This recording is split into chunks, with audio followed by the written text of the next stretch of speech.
Welcome to Work You Love, real stories of career change and fulfillment.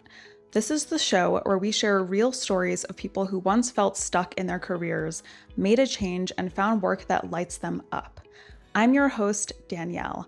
I've worn a lot of hats in my own career, and my mission here is simple: to help you find work that you love. Each week, you'll hear inspiring stories and practical tools to stop feeling stuck and start building a career that truly fits you. So let's dive in. Welcome, Courtney, to Work You Love. I'm so excited that you are on because you have such an interesting career transition story. So I always love to start with, what are you doing now and what do you love most about it? Yeah, thank you so much for having me today. I'm excited to talk about my career transition. I am a resume writer and job search coach, and I actually own my own business called A Foot in the Door Consulting. I help folks of all walks of life build their job search portfolio, which includes resumes and LinkedIn profiles and cover letters and every other detail that's necessary in this job market, as well as I support them through the entire search. So this may be teaching them how to tailor their documents, since that's necessary these days. It may be guiding them on how to use AI to augment their documents, or it might be something as simple as reviewing a denial and seeing what they could have done better, to helping them develop their networking strategy, and really everything in between. I pride myself on providing individualized services and being a big support, because job search has changed so much in the last, really in the last 10 years, but really in the last 2 to 3 years. And a core of why I love what I do is that almost everybody has to job search, if not one time in their, career, but multiple times in their career. And we are not effectively taught how to do it at the baseline. And then it is changing so quickly with technology that it's hard to stay up to date. I meet with clients who are very successful people, and I take a look at their resume. For lack of better words, like, it's really bad. And that's just because people don't know what they're doing. The other amazing part of it is that job search can be so defeating. I liken it to dating. You're constantly having to put yourself out there, be fresh and shiny and new. And oftentimes you're, not getting any replies, or you're getting ghosted. And so you're reinventing yourself. And after a while, that takes a toll. And so I love not only providing the tactical support, but the emotional support too. Rewinding a bit to what you were doing before, because it's pretty different. Could you talk about what that looked like and the point where you realized you wanted to make this change? Sure.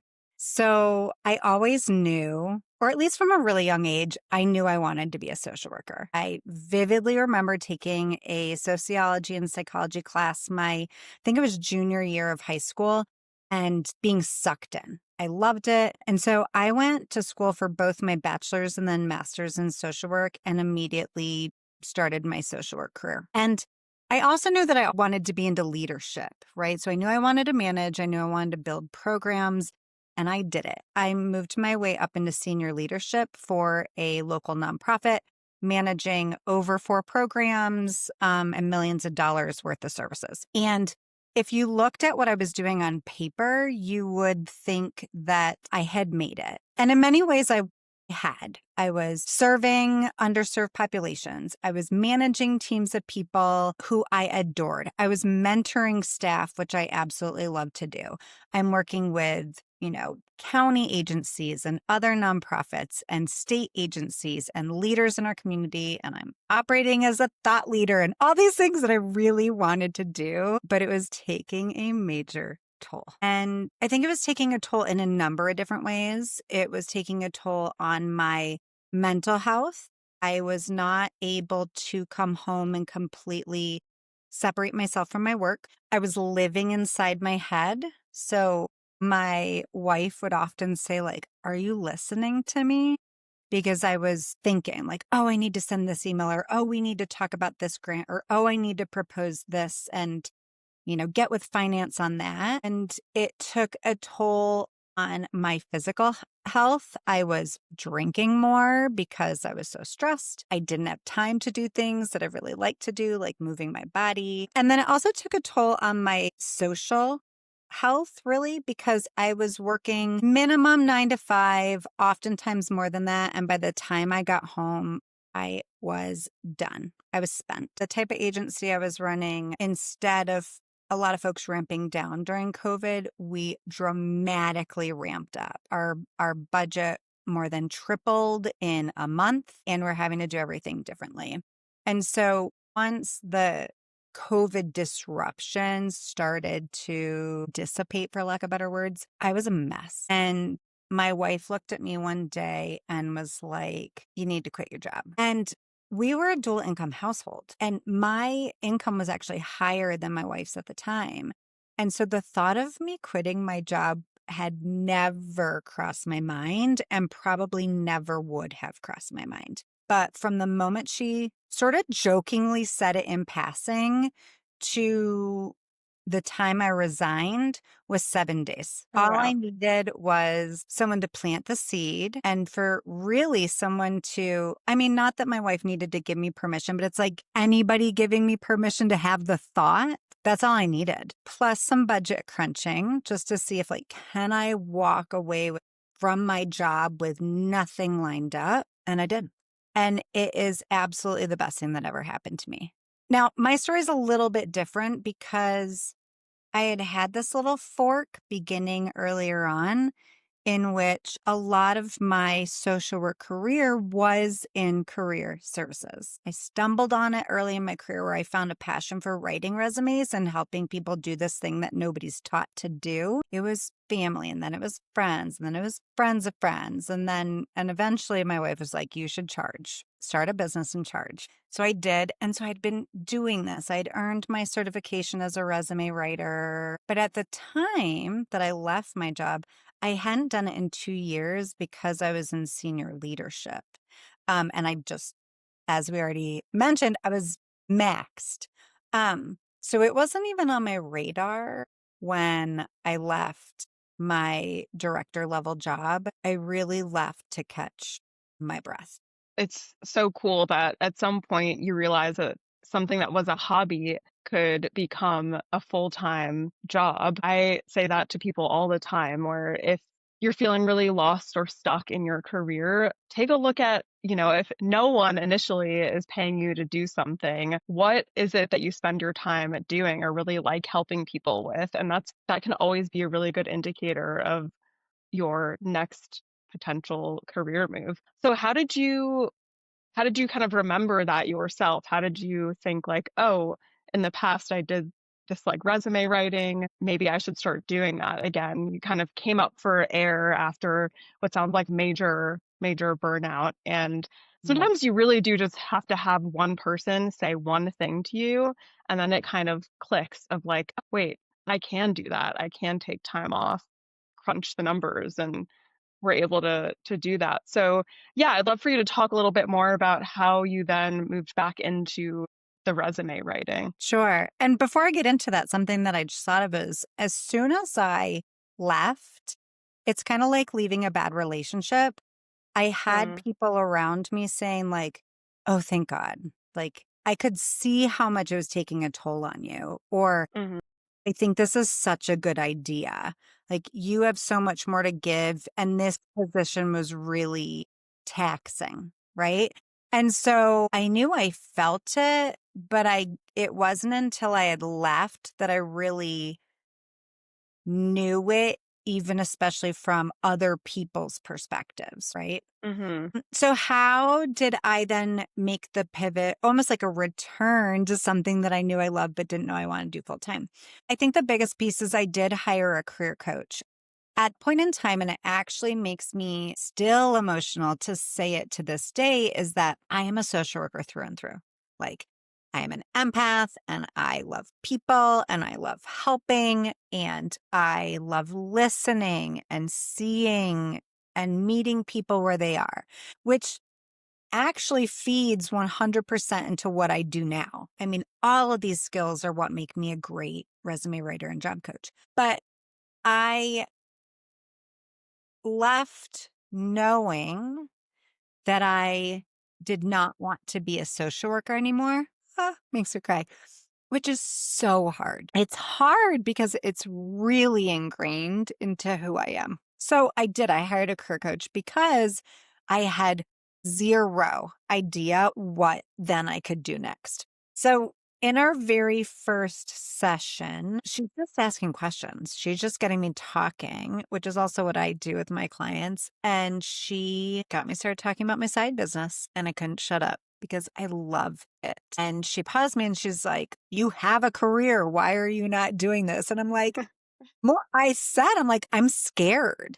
I said, "I don't think I can do that. Work for myself." I said, pay my own bills, not have someone else, another company taking care of me. I can't do that. That's too scary. And she's like, "Well, you don't have a job. That's scary too." She's like, "Why not try?" And I talked a lot about like giving myself a little bit of a runway. So we didn't have a big budget, but I had enough of a budget where I wanted to decompress and then job search. And she's like, "You love this so much. Why don't you use a little bit of your runway to just see if it will work?" And I found that really exciting, which also means that you are almost like returning, or you are belonging in the role that you should be in, because I was excited and inspired, but I still had a lot of work to do for a number of different reasons. I think first and foremost, we just talked about is like social work. I am a social worker. I still call myself a social worker. I just no longer practice social work. Coming to terms with the fact that I no longer want to go into social work and I will not be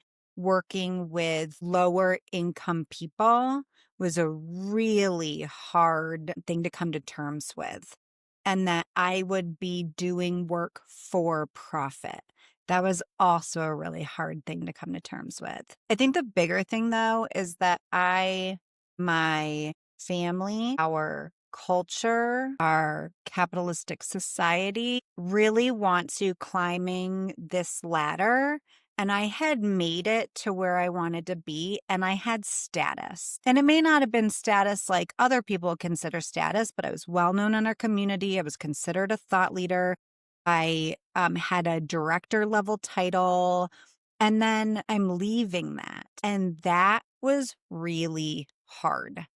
And so there was a lot of work being done, both with my career coach and then also my therapist, on like breaking down my attachment to a title and my value tied to a title and my ego tied to a title. It's still a process. Like when someone asks me what I do, it felt really good to say I'm a director of programs at this well-known organization. Now, in saying like I own and operate a business that I'm very proud of, it just lands differently. And having to build my own internal value in knowing what I'm offering my clients and the services that I provide, and having no one else telling me what that value is, whether it's the org I work for, my boss, the community, etc., has taken a lot of work. And I've been doing my business for 3.5 years, and it's still a work in progress. Yeah, it's something that I think is ingrained in so many of us, where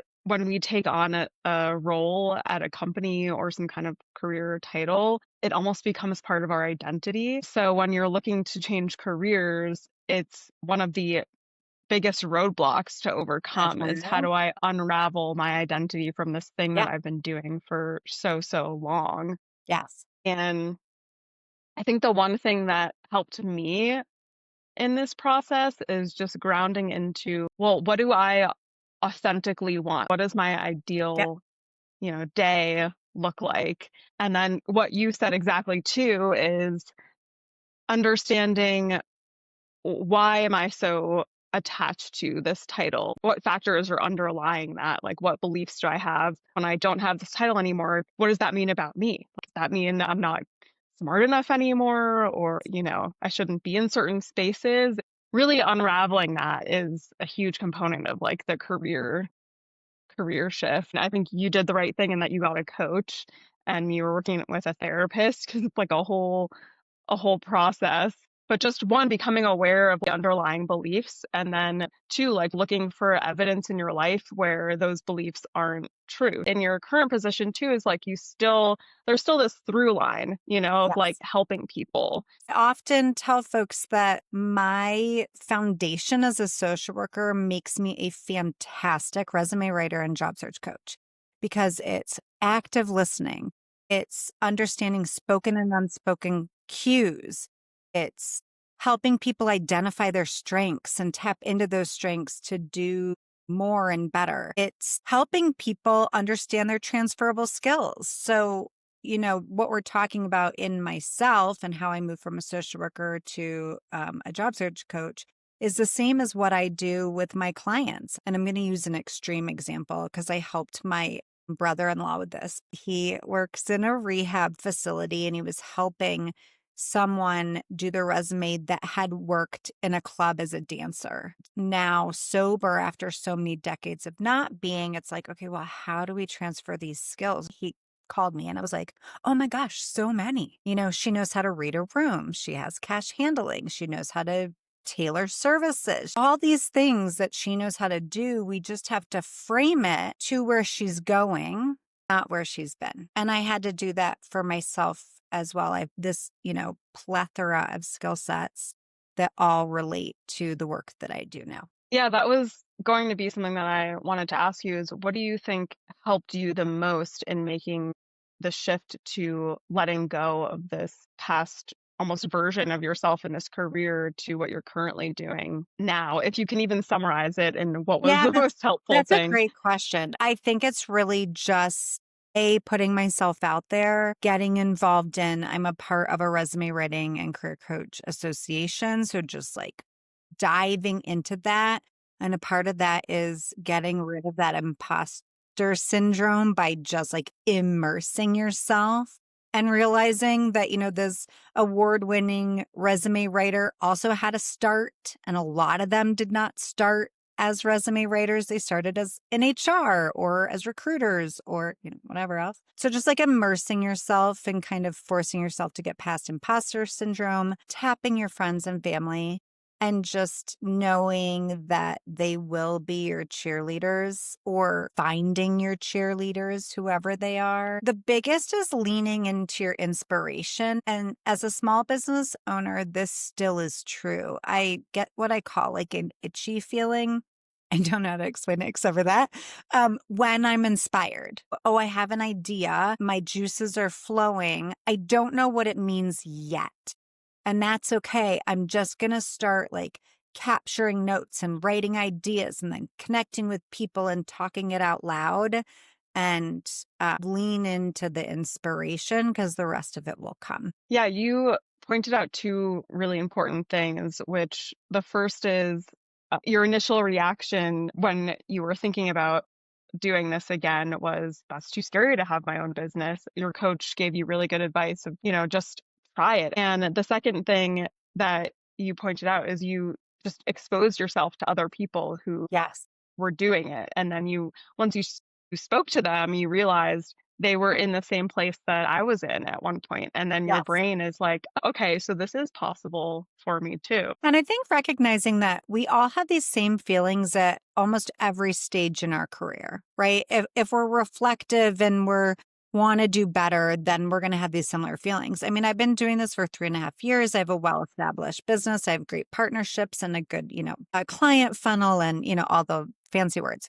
But I still get scared and I still overthink and I still get in my head. And just yesterday, I was having a conversation with a friend because I really want to get into training more. I do some, but that's where I want my business growth to be. And I was like, who do I reach out to? Like running these ideas by her in a very in my head way. And she's like, just send the emails. Like, just get on, just identify who you want to contact and just send the emails. And again, like I just needed to hear that reflected back to me, but it's like, just do and the rest will come. And if it doesn't, you'll learn and you'll pivot. Those small action steps are the most Yes. important. And sometimes the hardest to just do for some Yes. reason. Yes. And she always says to me, like, get out of your own way. And then once you do the one thing, and then you Yes. start to build trust with yourself, and then you Yes. realize, okay, I can do Yeah. this And I again. did the one thing. And then we're already in conversation about an opportunity. And then that gave me the confidence to then reach out to another contact that I have an idea for of like a partnership and training. And, it's the baby steps of like, oh, I got good feedback about this, or oh, I'm seeing a difference in this. I can move in these directions. But it's the one step that will lead you to the next. Something that I wanted to go back to actually, Yeah. when you were working full time, you mentioned that you were like overworking a lot, you're really burnt out, your brain was always on. Uh-huh. And I think if some people are thinking about starting a business, they could potentially also associate that kind of work with having your own business.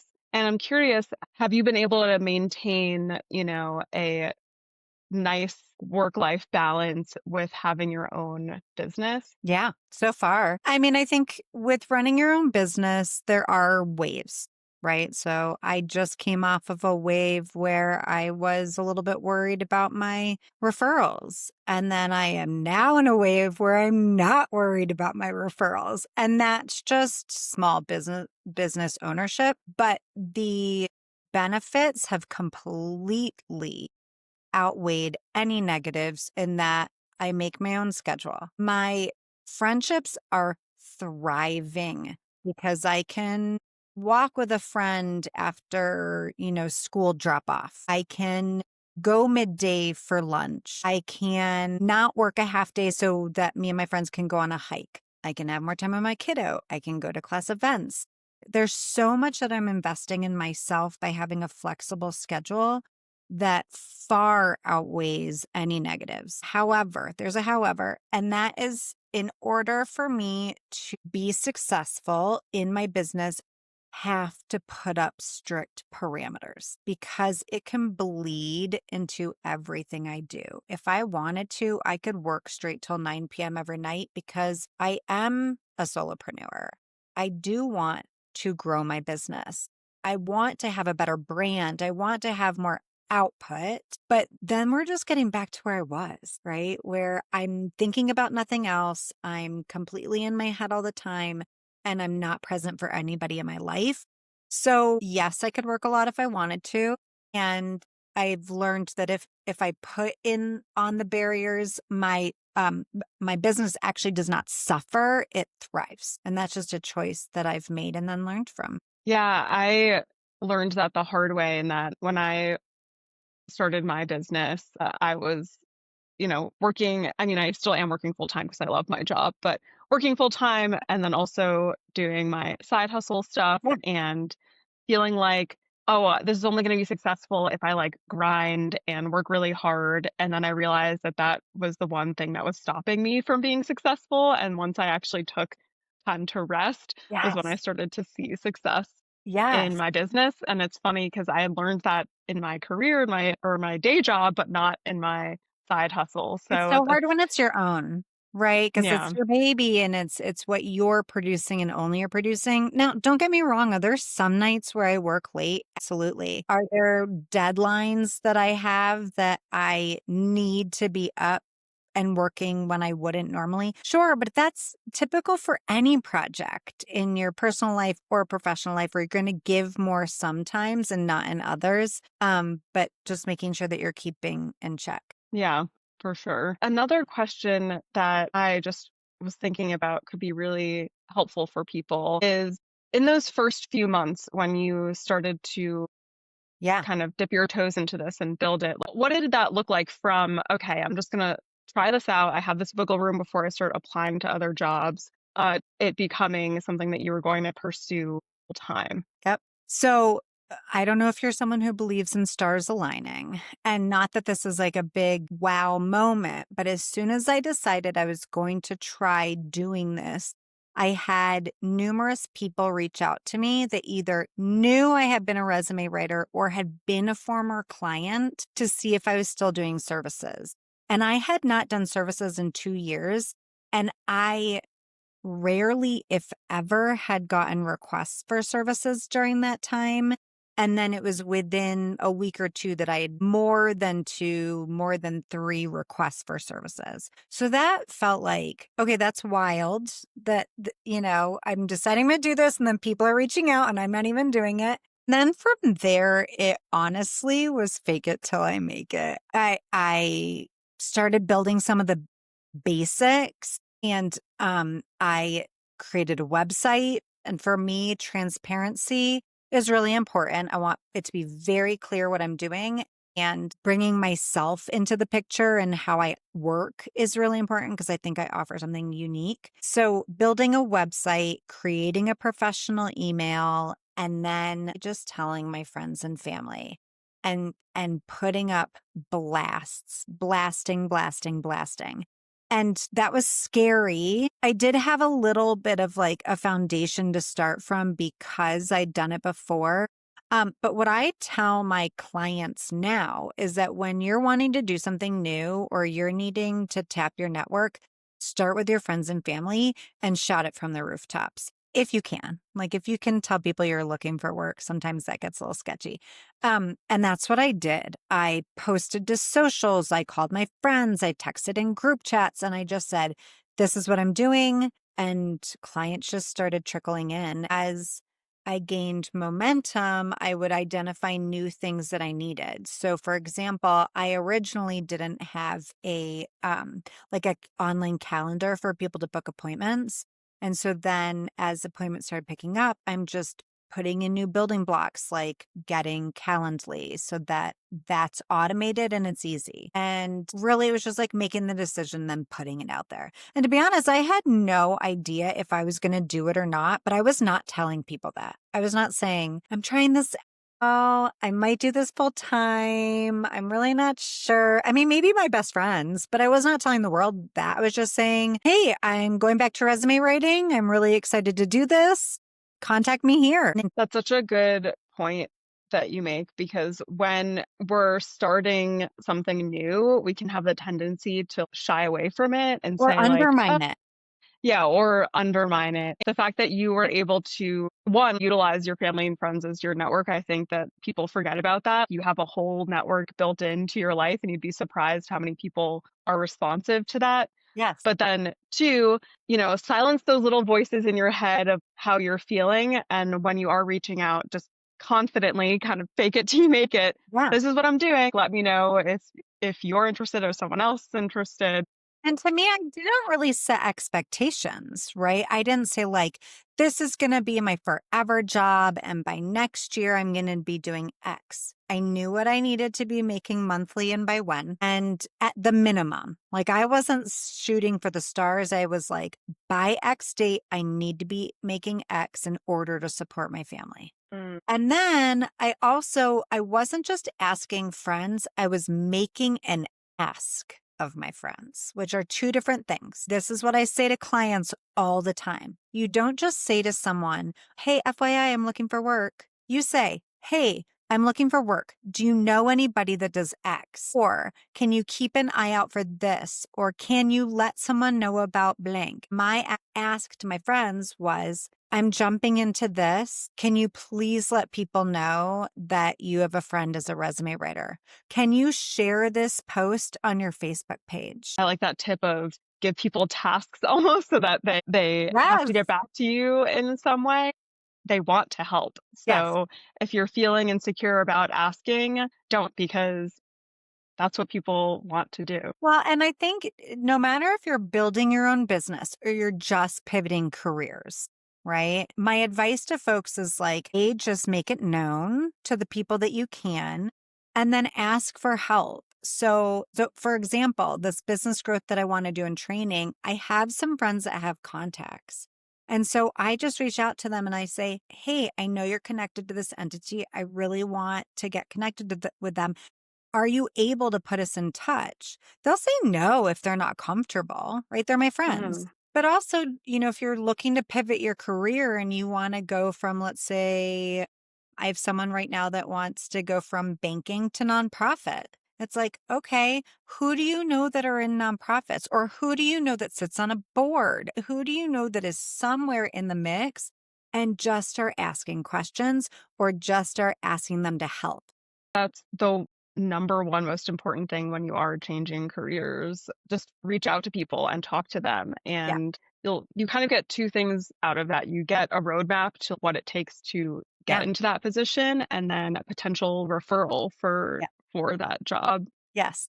And the ask Yeah, doesn't even have to be something like, will you hire me?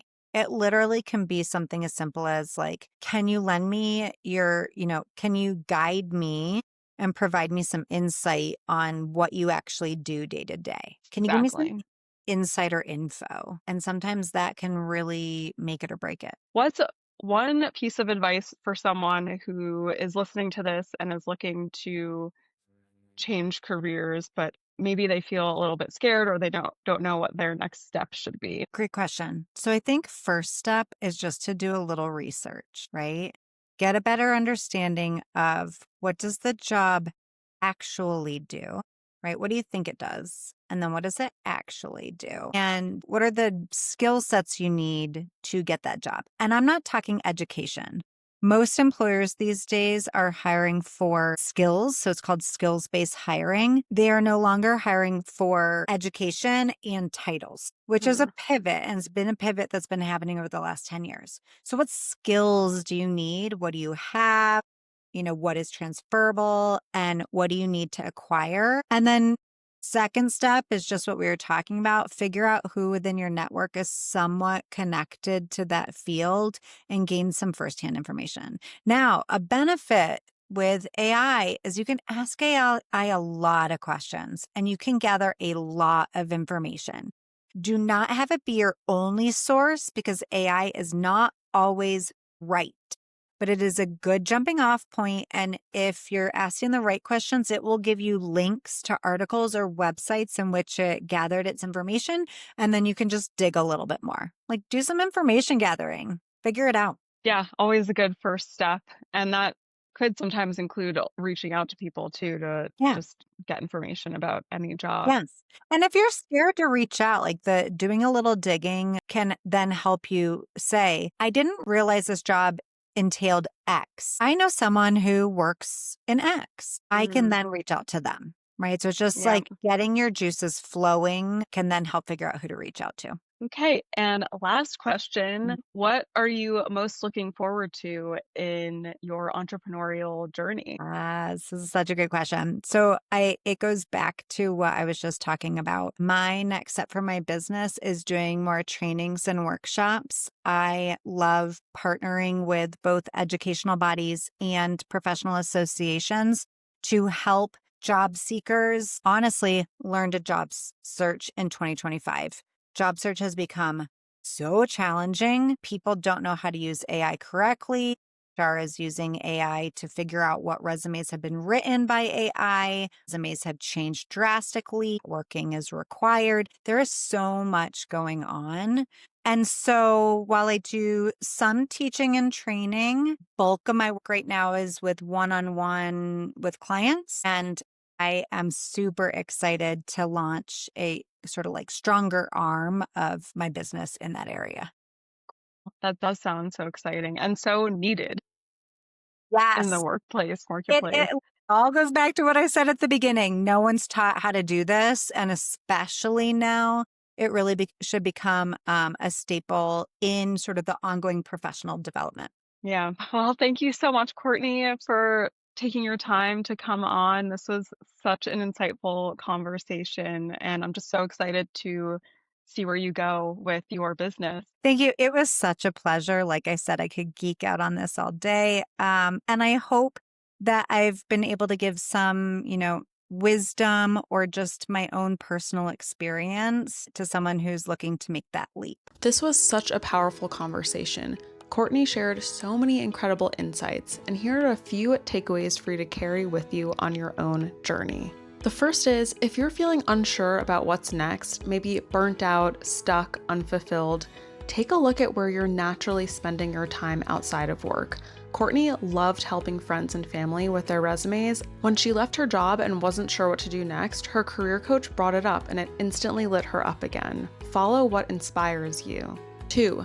Changing careers often comes with a grieving process, letting go of a title, an identity, or a role you've tied your worth to. Remember here, you're valuable even without that title. You bring all of your skills, qualities, and passions from your past work into whatever comes next. 3, surround yourself with people who have done the thing you want to do. Seeing their path helps you believe it's possible for you too. Next, just start. Do the research, take one small action, and you'll be surprised how many opportunities begin to appear once you do. And that includes tapping into your network and being really specific about how people around you can support you. And finally, remember to rest. Setting boundaries and giving yourself time to recover is key to sustainable success. Thank you so much for listening, and I will see you in the next episode.